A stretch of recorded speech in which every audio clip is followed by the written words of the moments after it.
وہ رات گزر گئی اور پھر کئی راتیں گزر گئیں۔ صلاح الدین ایوبی انتظامی کاموں اور نئی فوج تیار کرنے میں اتنا مصروف رہا کہ ناجی کی دعوت کو قبول کرنے کا وقت نہ نکال سکا۔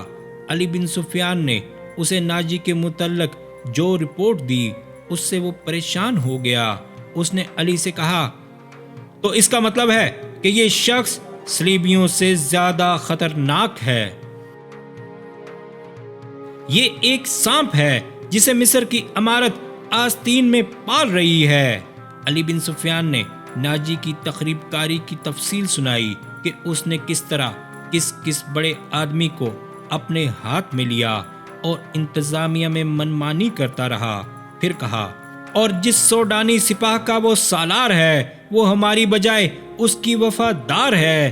کیا آپ اس کا کوئی علاج سوچ سکتے ہیں؟ صرف سوچ ہی نہیں سکتا، صلاح الدین ایوبی نے جواب دیا۔ علاج شروع کر چکا ہوں۔ مصر سے جو سپاہ بھرتی کی جا رہی ہے اسے میں سوڈانی محافظوں میں گڈمٹ کر دوں گا، پھر یہ فوج سوڈانی ہوگی نہ مصری۔ ناجی کی یہ طاقت بکھر کر ہماری فوج میں جذب ہو جائے گی۔ ناجی کو میں اس کے صحیح ٹھکانے پر لے آؤں گا، اور میں یہ بھی وثوق سے کہہ سکتا ہوں کہ اس نے صلیبیوں کے ساتھ گٹھ جوڑ کر رکھا ہے۔ علی بن سفیان نے کہا، آپ سلطنت اسلامیہ کو ایک مضبوط مرکز پر لا کر اسلام کو وسعت دینا چاہتے ہیں، مگر ناجی آپ کے خواب کو دیوانے کا خواب بنا رہا ہے۔ تم اس سلسلے میں کیا کر رہے ہو؟ یہ مجھ پر چھوڑ دیں، علی بن سفیان نے جواب دیا۔ میں جو کچھ کروں گا وہ آپ کو ساتھ ساتھ بتاتا رہوں گا۔ آپ مطمئن رہیں، میں نے اس کے گرد جاسوسوں کی ایسی دیوار چن دی ہے جس کی آنکھیں بھی ہیں، کان بھی ہیں، اور یہ دیوار متحرک ہے۔ یوں سمجھ لیں کہ میں نے اسے اپنے جاسوسی کے قلعے میں قید کر لیا ہے۔ صلاح الدین ایوبی کو علی بن سفیان پر اس قدر اعتماد تھا کہ اس سے اس کی در پردہ کارروائی کی تفصیل نہ پوچھی۔ علی نے اس سے پوچھا، معلوم ہوا ہے کہ وہ آپ کو جشن پر مدعو کر رہا ہے۔ اگر یہ بات صحیح ہے تو اس کی دعوت اس وقت قبول کیجئے گا جب میں آپ کو بتاؤں گا۔ ایوبی اٹھا اور ہاتھ پیٹھ پیچھے رکھ کر ٹہلنے لگا۔ اس کی آہ نکل گئی، وہ رک گیا اور بولا، بن سفیان، زندگی اور موت اللہ کے ہاتھ میں ہے۔ بے مقصد زندگی سے کیا یہ بہتر نہیں کہ انسان پیدا ہوتے ہی مر جائے؟ کبھی کبھی یہ سوچ دماغ میں آ جاتی ہے کہ شاید وہ لوگ خوش نصیب ہیں جن کی قومی حس مردہ ہوتی ہے اور جن کا کوئی کردار نہیں ہوتا، بڑے مزے سے جیتے اور اپنی آئی پر مر جاتے ہیں۔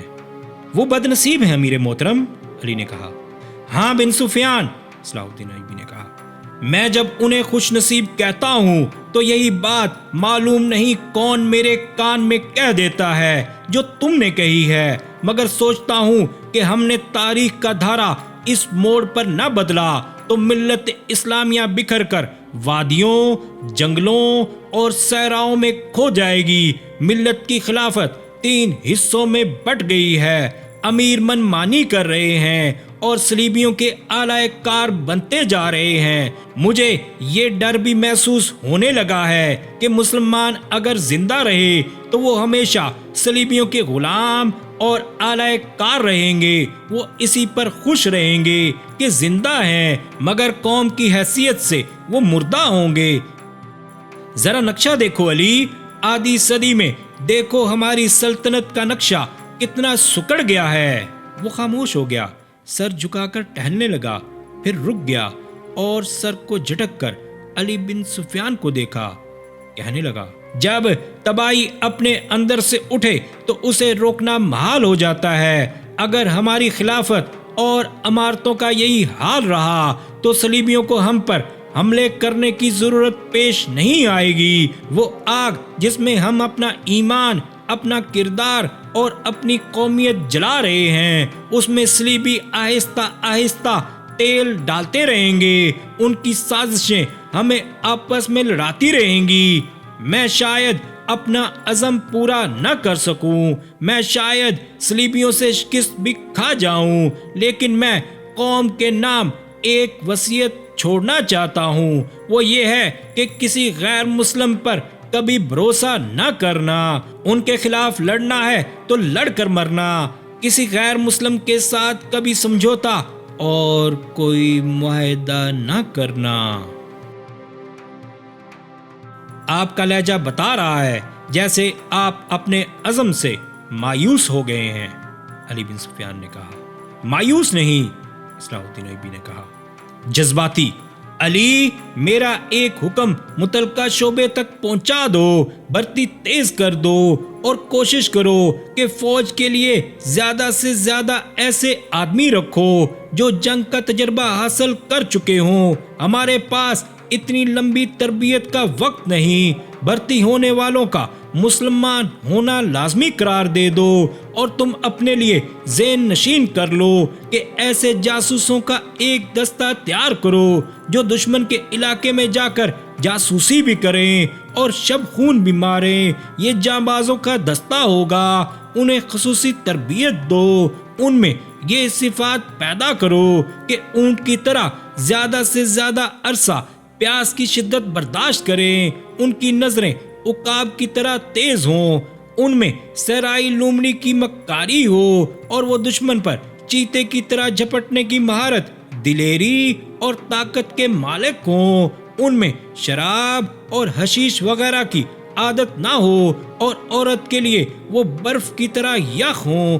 بھرتی تیز کرا دو بن سفیان، اور یاد رکھو میں ہجوم کا قائل نہیں، مجھے لڑنے والوں کی ضرورت ہے، خواہ تعداد تھوڑی ہو، ان میں قومی جذبہ ہو اور وہ میرے عزم کو سمجھتے ہوں، کسی کے دل میں یہ شبہ نہ ہو کہ اسے کیوں لڑایا جا رہا ہے۔